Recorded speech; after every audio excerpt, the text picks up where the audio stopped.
دوسری طرف سیاسی نوعیت کے بھی واقعات ہیں، تیسری طرف ملک میں اچانک for no reason at all یہ فرقہ وارانہ ٹینشن جو ہے، حالانکہ تمام فرقوں کے درمیان بڑی ہم آہنگی ہے. بالکل آپ کراچی میں دیکھ لیں، ابھی قادری صاحب ہیں لائن پر، ابھی بڑا ایک اچھا سیمینار ہوا ہے، بڑا اچھا انہوں نے مظاہرہ کیا ہے، تمام فقہ کے لوگ اس میں موجود تھے، عباس کمیلی صاحب نے جو بلایا تھا. نہیں لیکن پنجاب میں بہت ٹینشن ہے. نہیں دیکھیں نا، میں اسی کو کلیئر کرنا چاہ رہا ہوں کہ اگر مسائل سیاسی جماعتوں کے درمیان ہوں، فرقوں کے درمیان ہوں، فقہوں کے درمیان ہوں، تو پھر پورے ملک میں ہونے چاہیے نا. اس ایریا اسپیسیفک تو نہیں ہو سکتا. اگر بریلوی اور دیوبندی جیسے آپ نے اپنے انٹرو میں کہا، اگر وہ مسئلہ ہو تو پھر تو وہ کراچی میں بھی ہوگا، پھر تو وہ ہر جگہ ہوگا. نہیں لیکن ان کا نہیں مطالبہ یہ ہے کہ پنجاب گورنمنٹ ان کو پیٹرنیج کرے، ان کا موقف ہم لیں گے. ہماری جو کیٹیگرائزیشن ہوتی ہے، یہ جو ہماری فگرز فیکٹس کو پریزنٹ کرنے کا بھی تو طریقہ ہو سکتا ہے نا. اب اس کے اندر کس کو بینیفٹ جا رہا ہے اس پریزنٹیشن سے، کس طرح سے آپ کرنا چاہ رہے ہیں. اگر آپ یہ بتائیں گے کہ اتنے ایتھنک گروپ کے لوگ نام لے کر بتائیں گے ان کی ہلاکتیں ہو رہی ہیں، یا آپ یہ بتائیں گے کہ اتنے فقے کے لوگوں کی ہلاکتیں ہو رہی ہیں، اور یہ فقے کا کسی نام نہاد لیڈر کا بیان، کسی نام نہاد لیڈر نے اس فقے کے ریلیجس رہنما نے اگر کسی کے خلاف بیان دے دیا اور اس کو بہت زیادہ ہائی لائٹ کر دیا جائے گا، اور ان کوششوں کو جو کہ علماء حق اور دین سے جو یقیناً محبت کرنے والے لوگ ہیں، جو یہاں ایفرٹس کر رہے ہیں پورے ملک میں ہم آہنگی کی، رواداری کی فضا کو فروغ کر رہے ہیں، ان کو اگر پروموٹ نہیں کیا جائے گا، اور یہ جعلی قسم کے مذہبی رہنماؤں کو اگر ان کے اسٹیٹمنٹس کو بڑا چڑھا کے پیش کیا جائے گا، جو بھی ایک دوسرے کے فقے کے خلاف بیان دے رہا ہے وہ مذہبی رہنما ہو ہی نہیں سکتا. میں سرورت حجاز صاحب بیٹھے ہی مجھ سے زیادہ اس مسئلے بتائیں گے.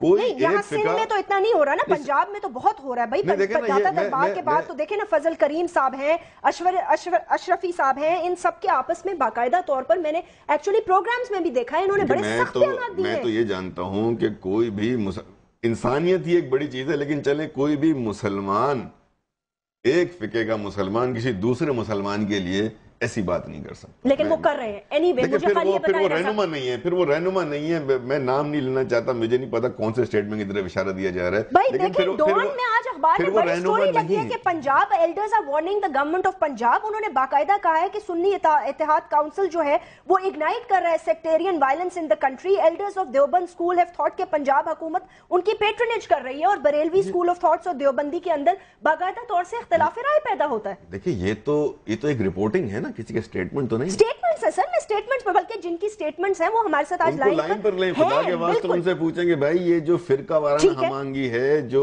بین المسلمین کی باتیں ہوتی ہیں. باقاعدہ رضا ایک اجلاس ہوا ہے علماء کاؤنسل کا، جس کے اندر اتحاد علماء کاؤنسل کا، ان کے اندر بیانات نکلے ہیں. سرورت اجاز قادری صاحب ہمیں صرف تشریف رکھتے ہیں، وہ بھی اس پہ روشنی ڈالیں گے. قادری صاحب آپ فرمائیے گا کہ یہ آواز صرف پنجاب سے بلند ہو رہی ہے، یا پچھلے دنوں ٹارگٹ کلنگ کا جو سلسلہ چلتا رہا کراچی میں، نہ صرف سنی تحریک نے بلکہ دیگر لوگوں نے، شیعہ علماء حضرات نے، بڑے بڑے لوگوں نے اس چیز کی مخالفت کی، اور انہوں نے کہا کہ اگر یہ سلسلہ بند نہ ہوا تو ہم بھی پھر اسی طرح جو ہے روڈ پر آ کر اپنا حق مانگیں گے جس طرح کے باقی لوگ مانگ رہے ہیں. بسم اللہ الرحمن الرحیم. سب سے پہلے تو آپ کا بہت شکریہ کہ آپ نے اس موضوع کے لیے اور اتنے ہاٹ ایشو پہ گفتگو کا آغاز کیا ہے. اور یقیناً یہ ہمارے ڈیفرنٹ ٹاک شوز اور پروگرامز اور یقیناً یہ ڈیبیٹ چل رہی ہے اور یہ چلتی رہے گی جب تک کہ ہم اس پہ مصلحت پسندی سے باہر ہو کر اگر ہم نہ سوچیں گے ملک کے مفادات کے لیے. جی.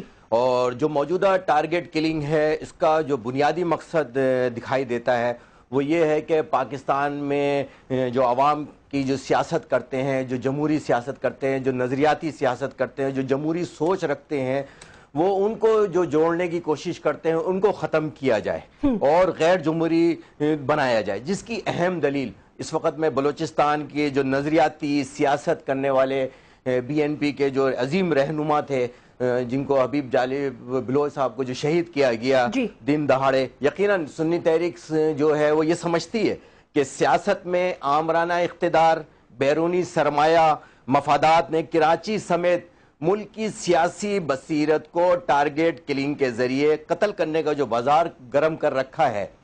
یقیناً یہ تمام سیاسی کارکنوں کو سمجھنا چاہیے، تمام محب وطن کو سوچنا چاہیے، عوام الناس کو سوچنا چاہیے، جن کی قربانیاں ہیں ان کو سوچنا چاہیے کہ سیاسی و مذہبی فرقے وارانہ ٹارگٹ کلنگ کا بنیادی مقصد کیا ہے. کیا ہو سکتا ہے قادری صاحب؟ یہ فسادات کرانے، آپ کیا سمجھتے ہیں سر اس کا بنیادی مقصد کیا ہو سکتا ہے؟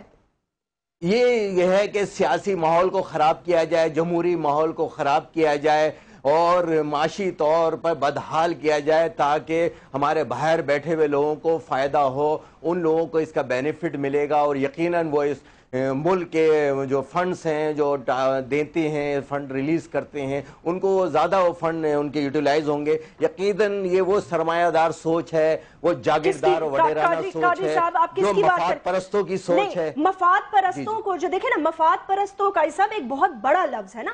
اب مفاد پرست جب ہم کہتے ہیں یا ہم بیرونی ہاتھ کہتے ہیں، اور سچی بات یہ ہے کہ ہم اپنی طرف نظر نہیں اٹھاتے۔ میں آپ سے ایک چھوٹے سے واقعہ کا خالی عرض کر دوں، اور میرے خیال یہاں رضا بھی تشریف رکھتے ہیں، وہ بھی کامنٹ کریں گے۔ یہ ابھی حال ہی 2 دن پہلے کی بات ہے، شب بارات کے دن۔ آپ کو پتا ہے ایک مساجد پر کیا ہوا، کس طرح لوگوں کو مسجد کے اندر گھسنے نہیں دیا گیا، اور دوسری مسجد انہوں نے کہا جی یہاں تو پتہ ہے کہ اس مسجد میں آپ کو آنے کی اجازت نہیں ہے اور آپ مسجد میں گھسے کیسے، اور ڈنڈا بردار فورس، اور اس کے بعد 7 لوگ جو ہیں وہ زخمی ہو گئے۔ شب معراج کی رات، جب عبادت کی رات، پورا پاکستان عبادت میں لگا ہوا تھا، اس رات بھی یہ ہو رہا تھا، حکومت کی ناک کے نیچے ہو رہا تھا قادری صاحب۔ تو پھر یہ مجھے بتائیں نا، آپ اس میں سیاسی اور بیرونی ہاتھ اور مفاد پرست کہاں سے آ گئے؟ جی اب میں بتاتا ہوں، اگر آپ مجھے سننا پسند کریں تو میں بتاتا ہوں آپ کو یہ بات۔ اور یہ نور مسجد کا واقعہ ہے جو جبلی پہ موجود ہے جی۔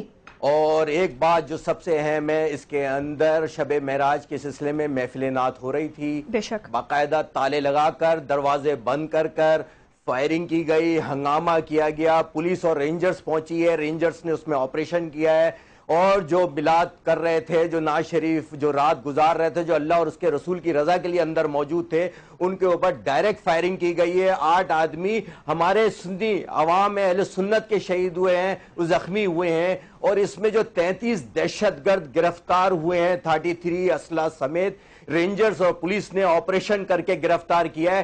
صرف آپ پوچھ لیجئے کہ وہ کس سے تعلق رکھتے ہیں، ان کا تعلق کس مکتبہ فکر سے ہے۔ اور ایک اور اہم بات آپ کو میں بتاؤں اس سلسلے میں، اس کا جو خطیب ہے، جو ماسٹر مائنڈ تھا، جو مولوی اندر امین موجود تھا، وہ بھی گرفتار اس وقت، وہ بھی اریسٹ ہے۔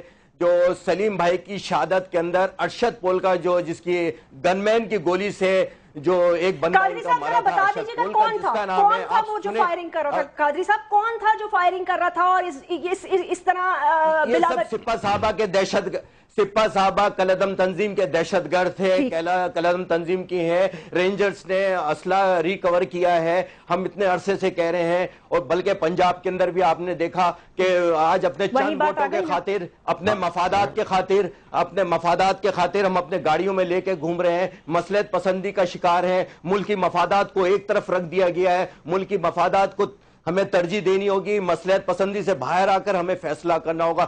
دہشت گرد ہمارے میں ہو یا کسی میں بھی ہو، بغیر مصلحت پسندی کے کارروائی ہونی چاہیے، بغیر مصلحت پسندی کے جب ہم دہشت گردوں کو سزا نہیں ہوتی۔ قادری صاحب بھی ایگری کر گئے اس بات پر، وہ آ گئے، انہوں نے مان لیا اس بات کو کہ اپنے ووٹس کے لیے جو ہے وہ استعمال کیا جا رہا ہے ان لوگوں کو۔ اب یہاں پر میں ایک چھوٹا سا وقفہ لے لیتی ہوں رضا، ہوپ فلی ہمیں ایاز سومرو صاحب بھی جوائن کریں گے۔